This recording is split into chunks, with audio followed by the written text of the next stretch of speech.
জয় তারা, জয় জয় তার, জয় তার। নমস্কার, আপনারা শুনছেন কালীকথা। এখানে শুধুমাত্র গল্প নয়, গল্পের মাধ্যমে শিক্ষাও দেওয়া হয়। আসুন তাহলে আমরা একটু শিক্ষা গ্রহণ করি। আজকে ঠাকুর শ্রীরামকৃষ্ণদেবের গল্প নয়, আজকে এমন এক মানুষকে নিয়ে আলোচনা করতে বসেছি, বা যার গল্প আপনাদের সামনে তুলে ধরব। তিনি তার সহধর্মিণী। আশা করি বুঝতে পেরেছেন তিনি কে। নামটা পরে খোলসা করে বলছি। বেশি দেরি না করে আপনারা যারা আমার ইউটিউব চ্যানেলে আছেন, দেখছেন, শুনছেন, অথচ সাবস্ক্রাইব করছেন না, ভাবছেন করেই বা কী হবে, তবুও বলছে আপনাদেরকে, প্লিজ আমার চ্যানেলটি সাবস্ক্রাইব করুন, বেল আইকনটি ক্লিক করুন এবং আমার সঙ্গী থাকুন। আজকে যেই মায়ের কথা বলবো, তিনি সবার মা। আমার মা, আপনার মা, চোরের মা, তিনি সতের মা, অসতেরও মা। তারই একটি ঘটনা এখানে তুলে ধরছি আপনাদের সামনে। তিনি জগন্নাথ দর্শনের উদ্দেশ্যে বেরিয়েছেন, পুরীতে বেড়াতে গেছেন।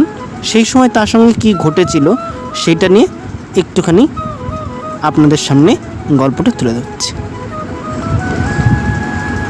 মা কিছুদিন পর মায়ের ইচ্ছায় ভক্তরা রেলযোগে পুরীধামে শ্রী জগন্নাথ দর্শনের ব্যবস্থা করে দিলেন।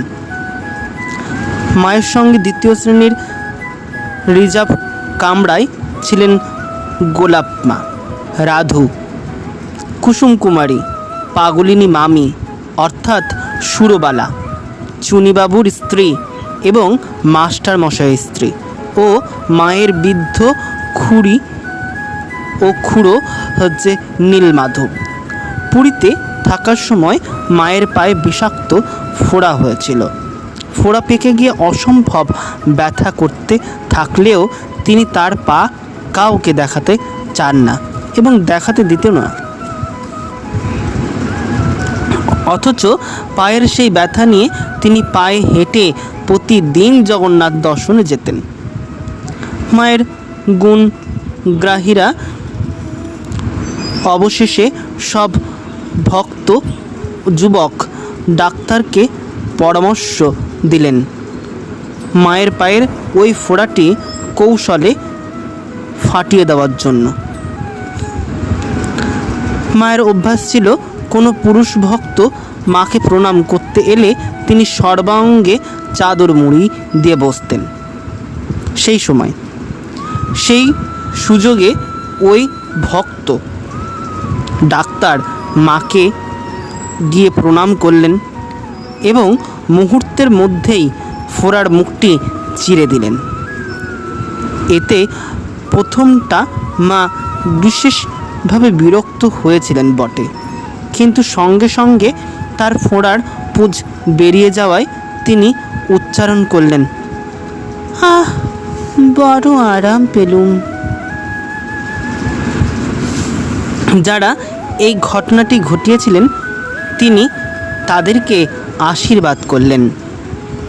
কিছুদিন পর শ্রী শ্রী মা তার ভক্তদেরকে বললে তার গর্ভধারিণী জননী শ্যামসুন্দরী দেবী, কালীমা মামা এবং কালী মামার শ্বশুর সমস্ত বুধ ও পুত্র কন্যাগণ, পাগলিনী মামি সকলকে নিয়ে আবার পুরীধামে উপস্থিত হন।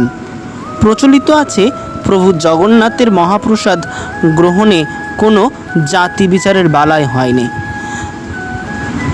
মন্দিরের লাগোয়া আনন্দবাজারে মহাপ্রসাদ কিনে ভক্তরা মহানন্দে একে অপরের মুখের দিকে চাইছিলেন। শ্রী শ্রী মাও প্রভু জগন্নাথের বাল্য ভোগের খিচুড়ি প্রসাদ নিয়ে প্রত্যেকের মুখে মুখে দিচ্ছিলেন এবং তার নিজের মুখ ও সকলকে মহাপ্রসাদ দিতে বলছিলেন।